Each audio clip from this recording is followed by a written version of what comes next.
All right, today we're talking about your digital ghost, that invisible trail of data you leave behind every time you go online. So, what exactly does the internet know about you? And more importantly, who's watching? Let's get into it. Every single time you click, you search, you post a photo, you're leaving behind these little clues, kind of like digital breadcrumbs. But the real question is, do you actually know who's picking up that trail or what it tells them about you? So, this all boils down to a concept you've definitely heard tossed around, but maybe haven't really dug into. I'm talking about your digital footprint. Think of it this way. Your digital footprint is basically the story of your life told through data. It's not just one thing, it's everything. Every site you've visited, every picture you've liked, every single purchase you've made online. And, well, that record is pretty much permanent. Okay, so there are two flavors of this footprint. You've got your active one. That's the stuff you share on purpose, right? Like posting on social media or writing a review. But then there's the passive one. And this is the sneaky one. It's the data that's being collected in the background. Things like your browsing history, your location, your IP address. And honestly, that's the stuff that often tells the real story. Okay, so you've got all this data floating around out there. The active stuff, the passive stuff, but how does anyone actually make sense of it all? Well, there's a whole field for that. It's called OSINT. OSIN stands for Open Source Intelligence. And look, this isn't some super secret hacking stuff. It's the art of taking publicly available information, social media profiles, news reports, public records, you name it, and piecing it all together to create, intelligence. It's about being a master detective with information that's already out in the open. And this quote from W. Edwards Deming just nails it, doesn't it? Without data, you're just another person with an opinion. That's the whole philosophy behind OSINT. It's not about what you think is true. It's about what you can prove with the data that's right there in front of you. So, who's actually using this stuff? The list is, it's pretty wild.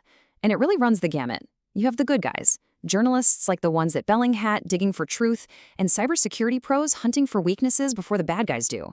But then, you've got the other side, employers checking you out, and way more seriously, cybercriminals and even entire countries using these exact same techniques to plan their next attack. All right, so let's get into some real-world stories, because this is where it gets fascinating and, frankly, a little bit scary. This is where tiny digital clues turn into something huge. Let's start with a wild example of what a determined crowd can do. Remember that art project from Sheila Booth? He set up a live stream of a flag that said "He will not divide us," somewhere in the middle of nowhere. The internet, specifically users on 4chan, saw this not as art, but as a challenge. Find the flag. And how they did it is just incredible. They started by analyzing the flight contrails in the sky on the live stream to figure out flight paths, which narrowed it down to Tennessee. That's crazy enough. But then they used the stars at night, literally using celestial navigation to pinpoint it even further. And the final piece of the puzzle? A local guy just drove around the area, honking his horn until, they heard it on the stream. And just like that, they found it, all from clues that were hiding in plain sight. But it's not all internet games and capture the flag. OSINT is a serious tool for serious criminals. Let's talk about a group called Scattered Spider. These guys are professionals, and they go after huge targets, like major corporations. And their playbook is a terrifyingly effective example of weaponized OSINT. First, they hit public sites like LinkedIn. They're gathering names, job titles, phone numbers, any little detail about employees they can find. Then they make the call. They'll phone up an employee pretending to be from the IT help desk. They sound legit because they've done their homework.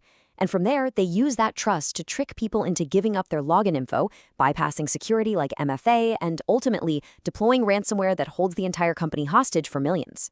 Okay, so that's the dark side. But let's not forget, OSINT can be an incredible force for good. In the hands of journalists and investigators, it's a powerful tool for finding the truth and holding people accountable. For example, back in 2023, there was this massive cyber attack against the school exam system in Greece. Some people were actually trying to say it wasn't a real attack, but analysts used publicly available network data to prove no, this absolutely happened. And of course, there's the famous case of Bellingcat. They used a combination of social media posts, satellite photos, all public data, to track down the exact missile launcher responsible for downing flight MH17 back in 2014. That's justice, powered by OSINT. So, I know what you might be thinking. Okay, that's all about corporations and international incidents.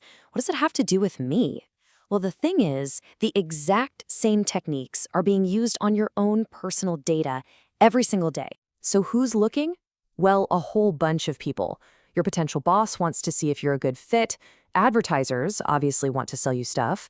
But then you've got hackers, and they're digging through your info to build a perfectly tailored phishing email that you're way more likely to click on. And let's not forget data brokers, who are literally packaging up your profile and selling it to the highest bidder.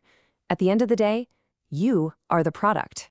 And now we have to talk about AI, because AI is basically pouring gasoline on this whole fire. It can sift through mountains of public data faster than any human ever could. What does that mean for you? It means attackers can create scams that are so personalized, so convincing, they're getting nearly impossible to spot, even for those of us who think we know what we're looking for.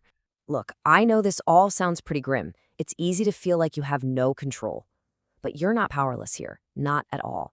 There are absolutely things you can do to take back control and manage your digital trail. Let's be real, you're never going to be a complete digital ghost. It's pretty much impossible these days. But you can clean house. You can manage what's out there. And the best way to think about it is like a data detox, a deliberate plan to tidy up your online life. All right, so how do you do this data detox? Here are 5 things you can start doing, like, today. Number 1, lock down your social media. Go private, and please turn off geotagging on your photos. You don't need to broadcast your exact location. 2, your passwords and logins. Use a password manager and turn on multi-factor authentication. Pro tip, use an authenticator app, not SMS texts. It's just way more secure. 3, get a VPN. It hides your IP address and encrypts your traffic. It's an absolute must, especially on public Wi-Fi. 4, check your app permissions. Go through your phone and see what apps have access to your data. You'll probably be shocked. Revoke anything you don't use or trust. And finally, number 5, Google yourself. Seriously, see what comes up. Then, look into data broker removal services to start getting that info taken down. Doing this stuff is basically the new digital hygiene. It's essential, but it does leave us with a pretty big, looming question. In a world with AI that can scrape all our data in a heartbeat, and with deepfakes that can perfectly mimic us, can we ever truly be anonymous again? Is that even a thing anymore? That's something we're all going to have to figure out.